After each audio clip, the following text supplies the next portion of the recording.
What's good, YouTube? It's your boy DJ Meti Major, man. And this is it's gonna be a new series for me, man. It's gonna be called Meti's Miami Monologue, man. I'm gonna recap the week, any tidbits, information I have, man, and just kind of talk about my Canes and this U. Um, First things first, let's get it out the way. Uh, last night, from the time it's recording, Florida State gets clapped by Boston College, starting the season 0-2. A lot of Florida fans, man, on the timeline is silent. I don't know what happened. You know what I'm saying? Maybe it's because you can't buy your way to success. Yeah, despite having a 13-0 record last year, 13-1, 13-1, 63-3. If you know, you know. Anywho,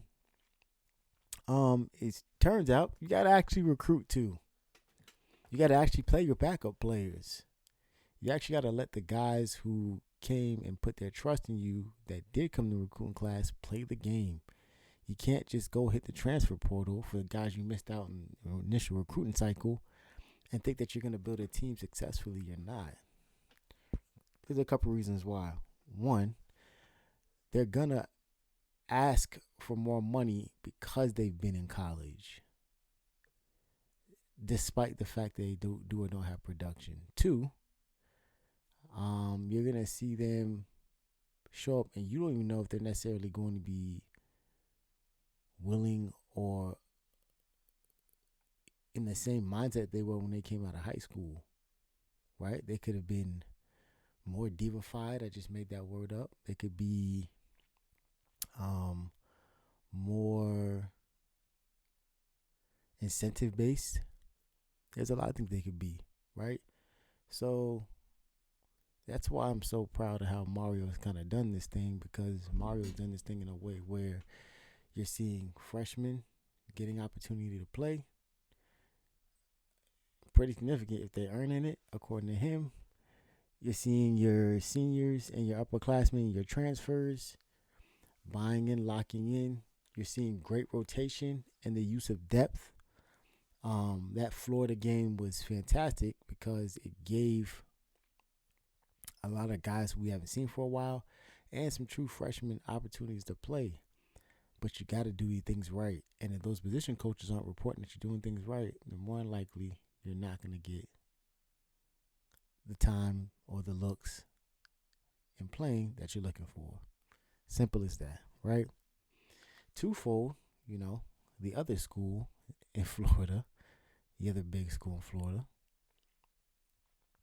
And I'm about to get on my Kendrick a little bit. You'll see.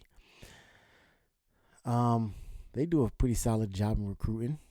They clearly are doing something right. They're snagging 5 stars. Yeah, 5-star Eugene Wilson 2 years ago. He ends up being, I think he was a freshman All-American, but he ends up being a pivotal guy that's returning for him this year. You got DJ Lagway, who we actually saw glimpses of, and has a lot of talent and potential. It's just is Florida in a position to hone it. I think a lot of those things are things to be considered. So yeah, I'm here and I'm open to the idea of how Mario is doing things in Miami. Because a lot of these guys are taking two different routes and two different approaches between Mike Norvell and Billy Napier, into how they want to handle this thing, and it's not proven fruitful, right? I want to get the whole football weekend out before I started speaking my thing. You got Florida 2 now, 0-2. They are most certainly in about 2.5 hours going to completely drop out of the top 25. We might see some new additions. It'd be interesting. I think you can see a 2-0 Georgia Tech sneak in. I don't want to jump to the conclusion, and I really don't want this, but there's a strong possibility you can see a top 10, I don't want to jump to that. I don't think it's happening. What I think it's more likely to happen is a top 15 Miami team. So I can see us definitely climbing 4 spots. And that's just a sign they keep getting better, right? I'm not gonna harp on Florida. We beat that to death. If you guys watch Caneville, you see my takes, you see my 2 cents. I'm just gonna say it like this: there is potential for this team to be special. There's potential for this team to be the best team we have seen in 2 decades, which is crazy for me to even think about. In 23 years, let's call it 22 years, we have never assembled a roster to look like this. Ironically enough, as a young graduate assistant, Mario Cristobal's on that staff. He knows what it looks like. He's seen what it looked like. This is why I was so high on the idea that we had to get him to this school. Had no ifs, ands, or buts about it. FAMU brings a lot of talent in. They are a very senior-laden team. They are currently on a 13 or 16 game win streak dating back to last season. Pretty sure they had an undefeated record from when they started HBCU play. The HBCU national champions. They're coming in here upset minded. With that being said, and mind you, they're going to be very well coached. With that being said, Miami has to not overlook this opponent or any of the next 3 opponents. I haven't watched Ball State yet. We'll get to Ball State when we get there. And I haven't watched USF yet. We'll get to USF when we get there. But I am aware of Byron Brown. There is an opportunity here for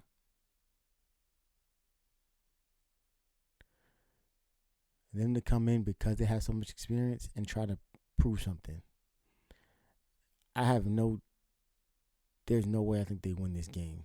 I think the trenches that we have, I think the offensive line play and the defensive line play is miles ahead of what they have and are willing to block or run or stop from rushing. So that's going to be the X factor 1. But what they will try to do is keep it close. These teams are going to try to score. They're going to try to get as close to the red zone as they can. They're going to try to kick field goals, right?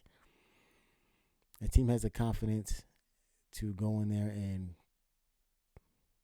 put a stop to that fairly quickly. I'm never going to discount an opponent, especially an opponent with that many seniors and guys from other D1 programs who are looking for an HBC experience that they can finish out their college careers with. They're going to be upset-minded. But I have a hard time believing that after seeing last week and how prepared this team was and how they had absolutely zero flinch. They didn't even seem rusty from a tackling perspective, from a penalty perspective. I don't see this game going too long. That's no disrespect to that organization at FAMU. I respect the Rattlers for personal reasons that I won't get into. But I would be remiss if I didn't say that they have an opportunity to become something special. These next 3 games are not a murderer's row, but there's going to be some very tricky games to navigate afterwards. I'm not looking that far. I'm looking at FAMU.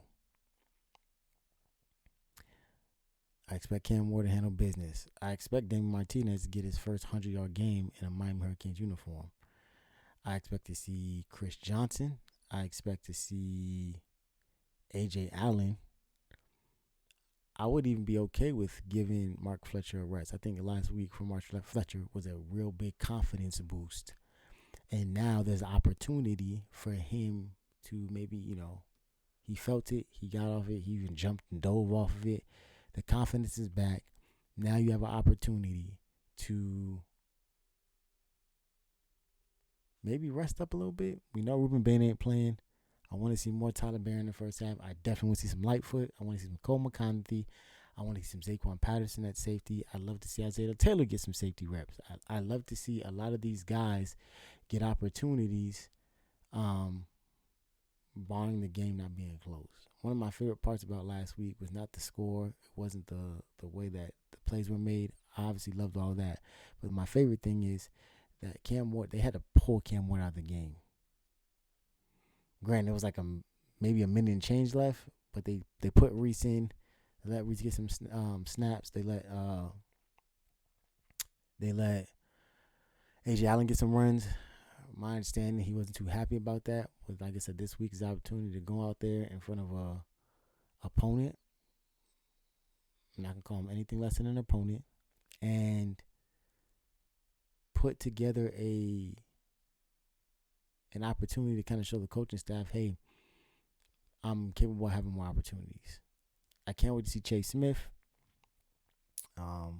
Anybody who knows Kingsville, the other platform that I work with, knows that we have been rooting for Chase Smith for a long time. Everything that happened to him, his injury, his setbacks, seeing him come off the edge against Graham Mertz like a bat out of hell was fantastic.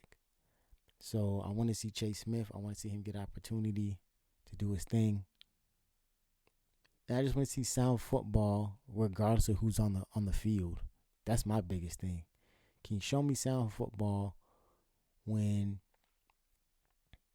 it is deep in the third quarter, right? And there is a possibility that maybe the starters aren't in the game. Can the first unit give me the same thing as the third unit? And I guess a fourth unit, there's such a thing, right? And give these guys something to think about for the rest of their season. Looking forward to seeing how this team progresses, man. And looking at everything else that's happened around college football, I don't think the ACC championship is out of reach. And if that happens, well, the sky's the limit. But hey, it's your boy, man, DJ Meti Major, man. Hit me on the socials down below. If you're on the talk, man, and you're seeing this, link is in the bio. I appreciate y'all. We locked in. Go Kings. Yes, sir.